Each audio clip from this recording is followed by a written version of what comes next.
করেছে, কে আওয়ামী লীগ করেছে সেটা না, সবাই আমাদের মানুষ, চরঙ্গীর মানুষ। এদেরকে পুলিশে অ্যারেস্ট করতে হলে আমাদের কাছে অনুমতি নিয়ে করতে হবে। এর বাইরে যদি একটা মানুষকে গ্রেফতার করা হয়, আমরা থানা ঘেরাও করবো সবাই মিলে। এখানে যে বক্তব্যটা দিয়েছে রাসেল নামে যে ছিল, ওর ভাই বিএনপি করে, ও কোনো দলের সদস্য নয়, সরকারি চাকরি করে। এ ব্যাপারে আমাদের নেতা সেও মিশ্র প্রতিক্রিয়া জানিয়েছে যে এটা ও বলা ঠিক হয়নি, কারণ বিএনপি এটা সাপোর্ট করে না। বিএনপি এ ধরনের উচ্ছৃঙ্খলতা পছন্দ করেন না। সামাজিক যেটা শৃঙ্খলার মধ্যে থেকে বিএনপির কার্যক্রম কর্মসূচি পালন করে আসছে, এর মাঝে অপ্রত্যাশিতভাবে যে কথাগুলো মিটিংয়ে যেখানে উপস্থিত ছিল বিএনপি চেয়ারপারসনের উপদেষ্টা বীর মুক্তিযোদ্ধা সৈয়দ মেহেদী আহমেদ রুমি, উনি এই আসনের এমপিও ছিল, সাবেক এমপি। ওনার মঞ্চে থেকে সে যে বক্তব্য দিয়েছে এটা হলো ওনার ব্যক্তিগত ব্যাপার, কারণ এটা দলের কোনো বক্তব্য নাই। আমরা সংগঠন করি, আমাদের কথা মুখ থেকে যদি কোনো এই ধরনের অবাঞ্ছিত কথা আসে তখন আপনারা আমাদেরকে ধরতে পারবেন যে আমি একটা দলের রিপ্রেজেন্ট করে কেন এ কথা বলতে পারি না, কারণ এটা দলের ব্যাপার না, এটা হচ্ছে একজনের ব্যক্তিগত মতামত। তাই আমি ব্যাপারে আমি আপনাদের মাধ্যমে, যোগাযোগ মাধ্যমে, সামাজিক মাধ্যমে আমি জানাচ্ছি যে প্রশাসনের ব্যাপারে যে কথা বলেছে এটা তার বলা ঠিক হয়নি আমি মনে করি, কারণ সে দলের কোনো পদে সে এখন পর্যন্ত নাই। আমি যেহেতু বিভিন্ন ইউনিটি পলিটিক্স করছে, কুষ্টিয়া জেলা বিএনপিরও তো ছিলাম, কুমারখালী থানা বিএনপিতেও ছিলাম, যদিবা ইউনিয়ন বিএনপিতেও আমি ছিলাম, আমি দেখিনি কোনো ইউনিটি তার নাম কোথাও নাই। আচ্ছা, আপনি বললেন যে সে দলের কোনো লোক না, এখন সে মঞ্চে যে ভাষণ দিলে কিভাবে জানি? এখন ভাষণটা হচ্ছে ওখানে কিন্তু একজন জাজ সাহেব উনি ওখানে মঞ্চে ছিল, এরকম একজন স্থানীয় একটা, এটা যেহেতু পলিটিক্যাল প্রোগ্রাম না, এটা হলো একটা প্রতিষ্ঠানের বার্ষিক ক্রিয়া অনুষ্ঠান, পুরস্কার বিতরণের অনুষ্ঠান। সেই অনুষ্ঠানে যারা নন পলিটিক্যাল তারাও থাকতে পারে, সেখানে তার বক্তব্য দিতে যদি কিছু দিয়ে ফেলে এটা হলো তার ব্যক্তিগত ব্যাপার। এ ব্যাপারে দলের কোনো, আমরা কি মনে করি দলের দায় আমরা নিতে পারি না, এটা আমার ব্যক্তিগত মত। আপনি বলছেন যে সে একজন বিএনপির নেতা কর্মীর ভাই, আসলে যে বিএনপির নেতা কর্মী মিলন মাস্টার, আমরা জানি যে সে আওয়ামী লীগ ক্ষমতায় থাকাকালীন সে বিভিন্ন সময় মিছিল মিটিংয়ে অংশগ্রহণ করেছে, তো আসলে সে বিএনপি কিভাবে হলো যদি একটু বলতেন? কোন নেতার ভাই সে? এটা ওখানে বিএনপির নেতা বলতে আসলে তো সাবেক, যদি পান্টি ইউনিয়নের সাবেক সেক্রেটারি রেজাউল করিম মিলনের ছোট ভাই, এখানে দলের কোনো রিপ্রেজেন্ট করে না তারা, ঠিক আছে।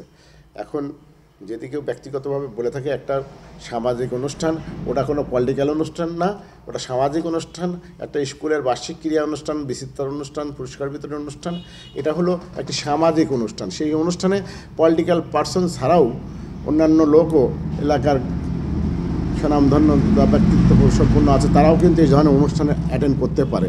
ওখানে একজন পুলিশের অফিসার, অবসরপ্রাপ্ত পুলিশ অফিসারও ওই মঞ্চে ছিলেন, জনাব আব্দুর রহিম সাহেব, উনিও কিন্তু ওই মঞ্চে ছিলেন।